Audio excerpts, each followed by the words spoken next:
Assalamualaikum warahmatullahi wabarakatuh. Selamat siang semuanya. Salam budi luhur. Bertemu lagi di perkuliahan kali ini pada pertemuan keempat ya, mata kuliah desain analisis algoritma. Ya, yang mana kita akan membahas tentang graf ya. Jadi tolong perhatikan bahwa ini akan berhubungan langsung dengan UAS nanti ya.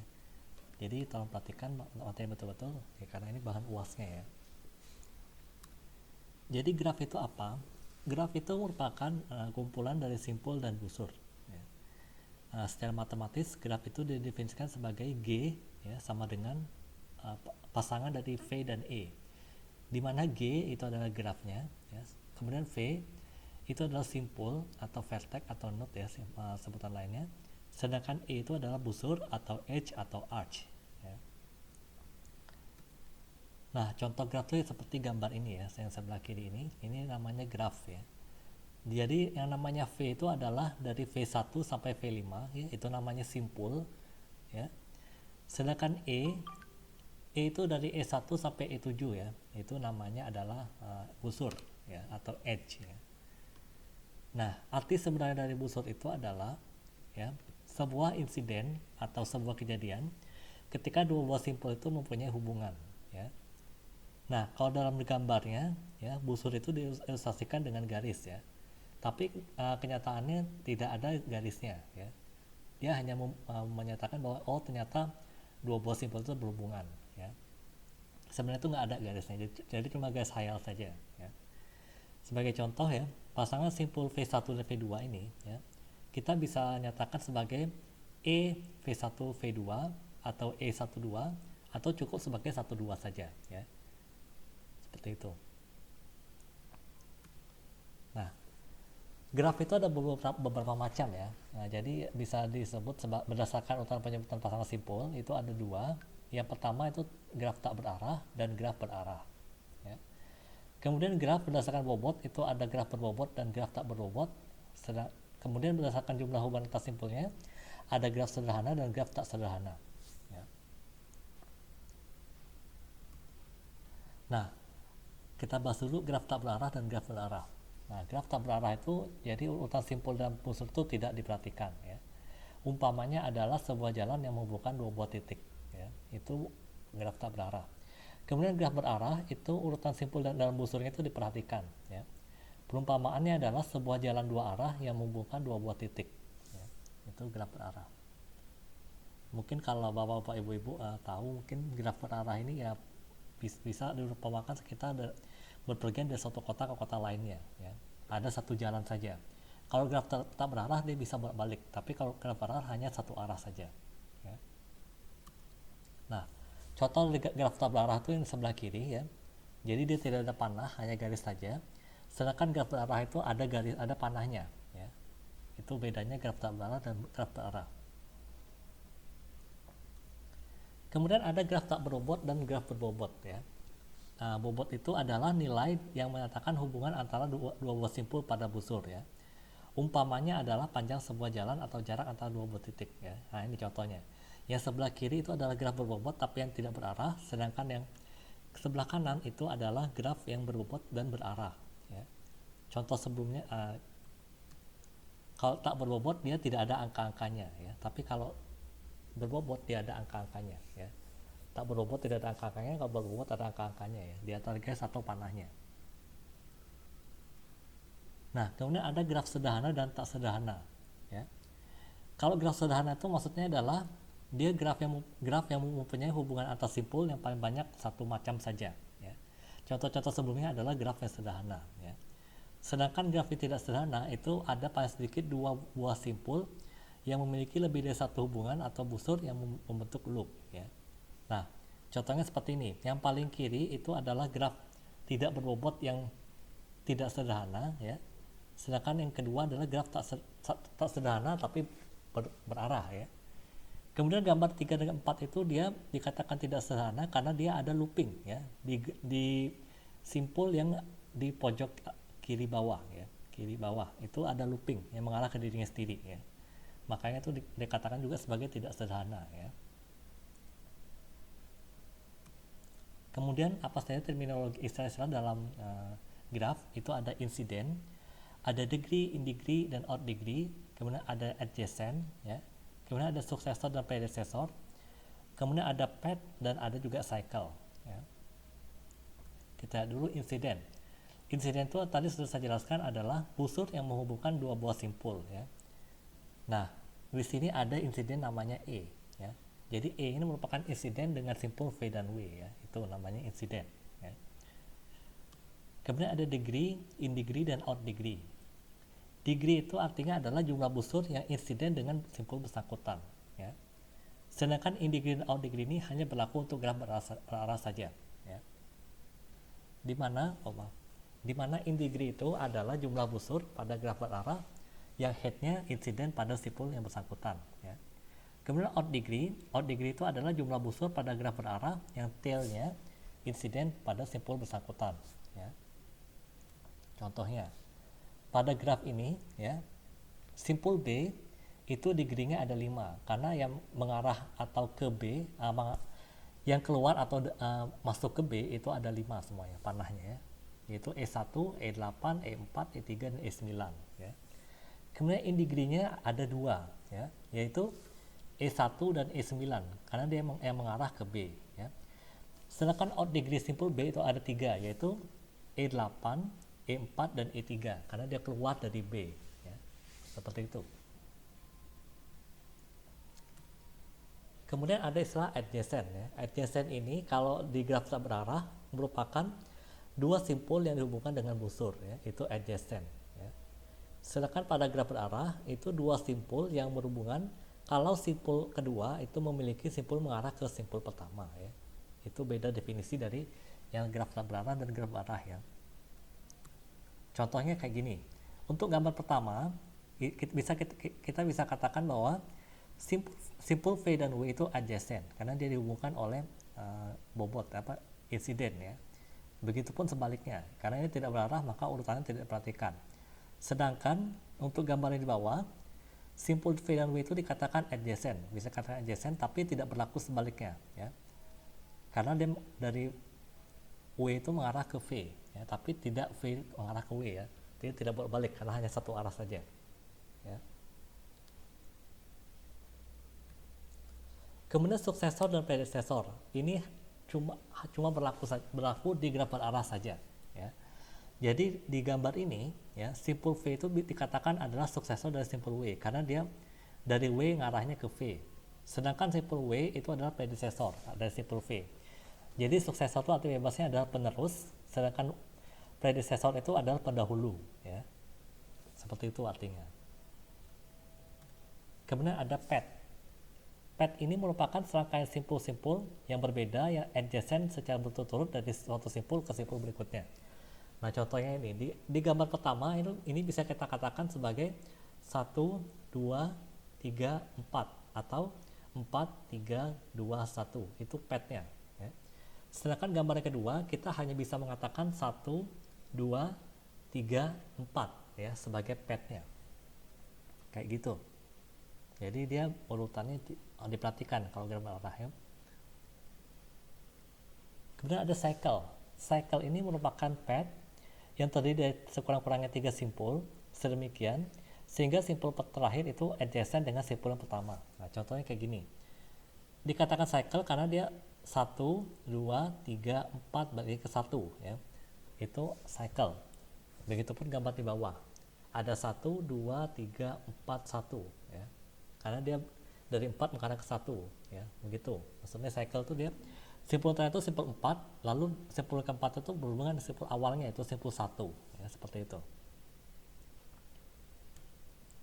Nah, graf itu dalam pemrograman dia bisa direpresentasikan dengan dua cara. Ada matrik, ada linked list, ya. Tujuannya apa? Agar dia bisa diolah dalam program, ya. Nah, pemilihan bentuk ini tergantung dari efisiensi dan kemudahan dalam membuat programnya, ya.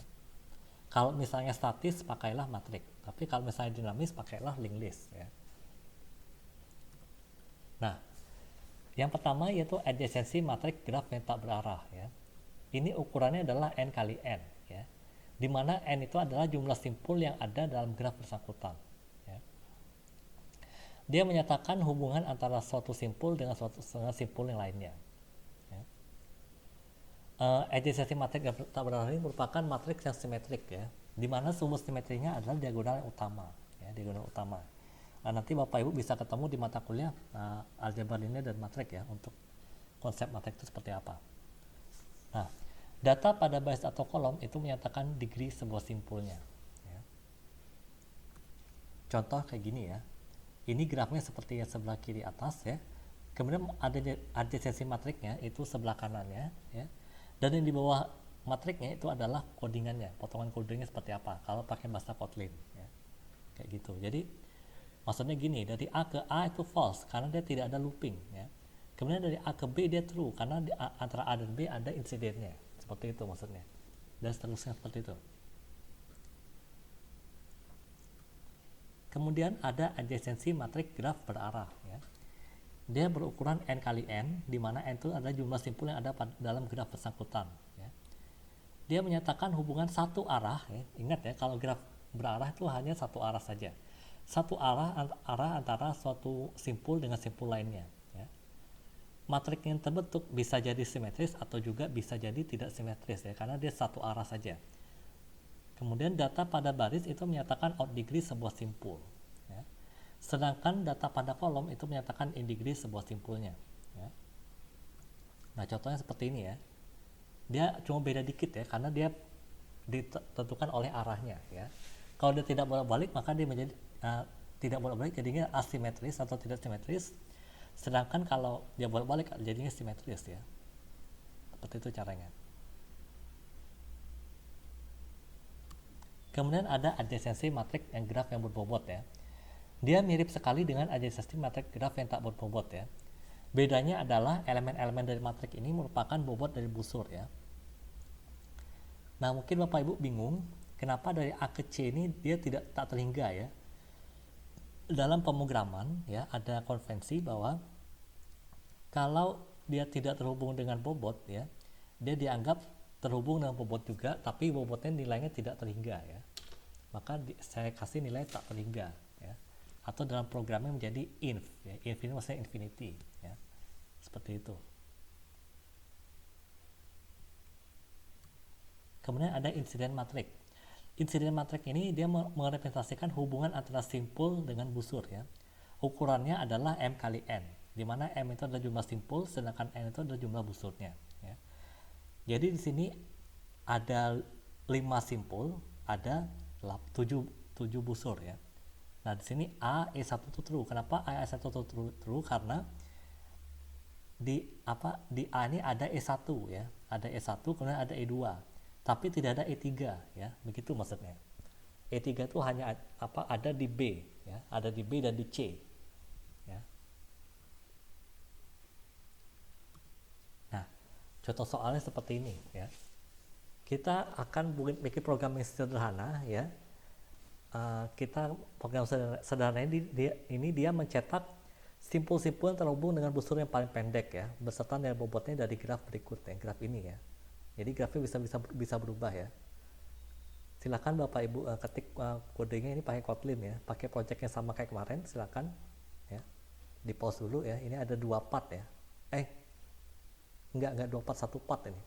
Silakan ya. Bapak Ibu ketikkan dulu, di pause dulu, kalau sudah baru kita lanjutkan. Nama filenya bebas ya.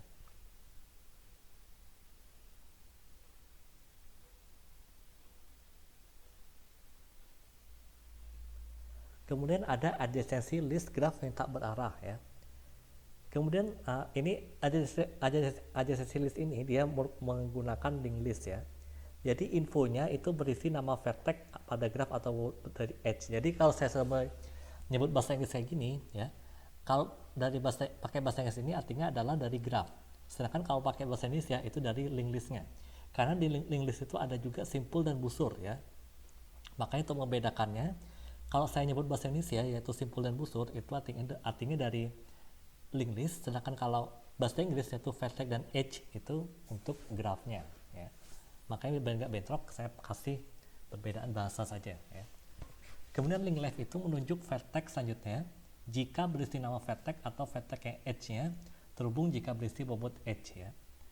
Lalu link right-nya dia menunjuk simpul ya, menunjuk simpul yang berisi bobot edge selanjutnya simpul yang berisi bobot H selanjutnya, ya seperti itu. Nah, contohnya seperti ini ya. Jadi di sini ada A ya, terhubung dengan E1, lalu link left-nya menuju ke B karena dia A itu dihubungkan dengan B dengan edge yang bobotnya E1 ya, seperti itu. Dan seterusnya. Nah, ini ada null. Null ini artinya adalah dari E2 ya, dia tidak ada lagi karena dia hanya ada dua edge-nya, yaitu E1 dan E2 ya. Kemudian ada adjacency list graf berarah ya. Ntar saya buka satu. Ini ya. Jadi strukturnya itu sama dengan adjacency list graf yang tak berarah ya. Cuma perbedaannya adalah kemungkinan tidak terdapat dua simpul edge yang link left-nya menunjuk simpul vertex yang sama ya. Jadi gambarnya seperti ini ya. Jadi antara A terhubung dengan 5, lalu 5 ini link left-nya menuju ke B ya, karena antara A dan B ini dia bobotnya 5 ya, satu arah ya, bukan dua arah. Kalau ini dia dua arah ya, dua arah, tapi kalau ini cuma satu arah saja karena dia berarah ya. Nah, contoh soalnya seperti ini. Misalnya saya punya graf seperti sebelah kiri ini ya. Diminta bikin program yang menyatakan hubungannya. Jadi misalnya A terhubung satu arah dengan B, bobotnya 5 ya. Kemudian A terhubung satu arah dengan D, bobotnya 2 ya. Seperti itu ya. Caranya bagaimana? Silakan Bapak Ibu ketikkan di file yang baru ya. Nama file bebas masih di pojok yang sama, ada dua part ya. Jadi silakan ketik dulu, di pause dulu ya. Kemudian ketikkan ya. Diketik dulu, silakan. Ini part pertamanya. Nah, jadi mungkin Bapak Ibu agak bingung ya. Jadi Kotlin ini dia unik ya. Di Kotlin ini nama variabel ataupun nama konstanta ya, nama apa aja lah, nggak mesti variabel atau konstanta, nama kelas ya, itu juga boleh menggunakan spasi, tapi ada syaratnya. Harus diapit dengan backtick ya. Backtick itu yang di bawah tombol escape ya. Kalau keyboard itu di bawah tombol escape ya, itu backtick namanya, bukan apostrof ya, tapi backtick ya. Jadi kalau ada backtick seperti ini boleh pakai spasi ya, dianggap satu kesatuan. Itulah uniknya Kotlin ya, boleh pakai spasi tapi pakai backtick ya untuk ngelompokinnya.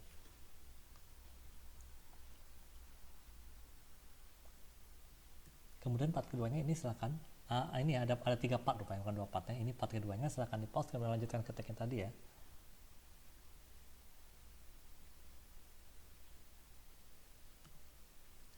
Ini part ketiganya ya.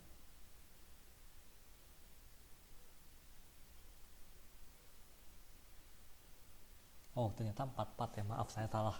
Bukan 3 part tapi 4 part ya. 4 part. Jadi ini program utamanya ya. Yang tadi itu kan baru bikin inisiasi bobotnya dulu, kemudian bikin vertex A sampai E nya ya. Kemudian yang ini adalah membuat edge-nya, baru ini program utamanya ya, seperti itu. Jadi silakan Bapak Ibu ketikkan ini, di pause dulu baru kita lanjutkan lagi ya.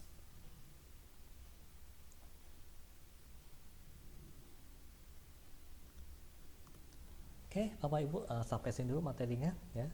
Sampai jumpa lagi minggu depan ya, pas UAS ya. Jadi UAS ini materinya ini ya, nggak jauh dari ini ya, paling cuma model-model kasus aja ya, nggak jauh beda ya. Pokoknya intinya tentang graf aja intinya. Saya nggak akan campur dengan soal lain, pasti tentang graf inilah.